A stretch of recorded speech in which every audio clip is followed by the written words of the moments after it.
اسد قیصر کی گرفتاری کے پیچھے کس کا ہاتھ ہے؟ پی ٹی آئی ترجمان نے بڑے سیاسی رہنما کو ذمہ دار ٹھہرا دیا۔ پاکستان تحریک انصاف کے ترجمان شعیب شاہین نے سابق اسپیکر قومی اسمبلی اسد قیصر کی گرفتاری کی ذمہ داری پاکستان تحریک انصاف پارلیمنٹیرین کے سربراہ پرویز خٹک پر ڈال دی۔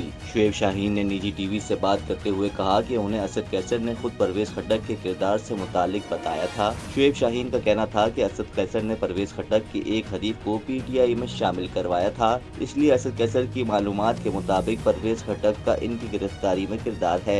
شعیب شاہین نے مزید کہا کہ اسد قیصر کو گرفتار کرنے کا اسلام آباد پولیس کو کس نے اختیار دیا؟ ہاں، البتہ اینٹی کرپشن اگر گرفتار کرنا چاہ رہا تھا تو اسلام آباد پولیس ان کی مدد کر سکتی تھی۔ یاد رہے گزشتہ روز اسلام آباد کی مقامی عدالت نے پی ٹی آئی رہنما اسد قیصر کو وفاقی پولیس کے حوالے کرتے ہوئے انہیں جوڈیشل لاک اپ میں رکھنے کا حکم دے دیا ہے۔